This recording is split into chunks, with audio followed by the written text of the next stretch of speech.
Salut à toi, pensée du jour numéro 90 ou 90, suivant d'où tu m'écoutes. Le mental gagnera toujours, c'est le sujet du jour. Pourquoi cette idée-là? Lundi, j'ai eu la chance de faire un test avec un jeune crossfitter qui a 16 ans. Paul, si tu m'écoutes, bravo pour le test qu'on a fait lundi. Une grosse perf sur l'air bike. Et ce qui m'a vraiment marqué de la part de ce jeune athlète avec un potentiel considérable et une éthique de travail remarquable, c'est le sourire sur son visage avant d'entamer son dernier intervalle à 500 watts sur l'airbike après 40-50 minutes de travail déjà. Donc au moment de commencer son intervalle à 500 watts, qui allait certainement être le dernier vu son état de fatigue, un grand sourire sur son visage, et au milieu de l'intervalle aussi un grand sourire sur son visage. Et à mon avis, ça montre une grande force mentale, cette chose-là, cette détermination, le fait de se dire voilà, je vais souffrir, mais je suis content d'être là et je sais pourquoi je le fais. Et à mon avis, ça, ce sera toujours le facteur de performance le plus important.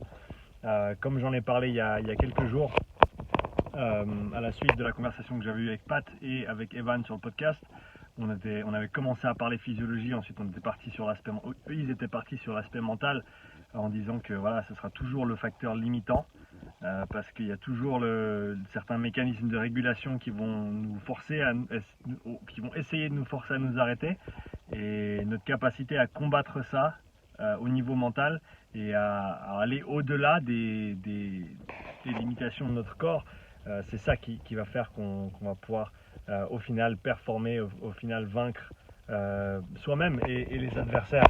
Et donc c'est vraiment un moment remarquable, ça m'a marqué, j'y pense plusieurs fois par jour depuis lundi.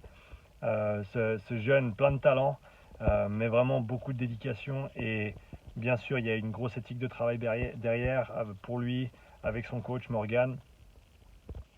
Mais vraiment ce mindset et cette façon de voir les choses et cette façon d'entrevoir l'entraînement et la douleur et la souffrance qui fait partie de ce travail-là, c'est à mon avis super important. Et donc je tenais à prendre ces 2-3 minutes pour le mettre en avant.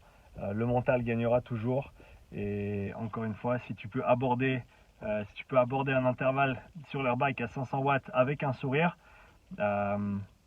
tu sais pourquoi tu le fais, et ça c'est très très important de toujours savoir pourquoi on fait les choses. Et je pense qu'on a tous à y gagner, à travailler cet aspect-là de notre performance, l'aspect mental. On parle de préparation mentale, mais on parle aussi de visualisation, on parle de plein d'autres manières de l'aborder. C'est encore à mon avis un sujet qui demande à être développé. Certains l'abordent de manière très complète bien sûr, mais je pense que ça doit encore se démocratiser parce que ça ne l'est pas encore assez, et ça va bénéficier tout un chacun, peu importe le niveau auquel tu évolues. Donc pense à ton mental, pense à comment tu penses. C'est la petite pensée du jour. Qu'est-ce que tu en penses, toi? C'est la question pour toi. Donc mets-moi un petit commentaire, dis-moi ce que tu penses de la préparation mentale, de son implication dans la performance. Je me réjouis de lire ton commentaire. Et en attendant, à bientôt pour une prochaine pensée du jour. Ciao.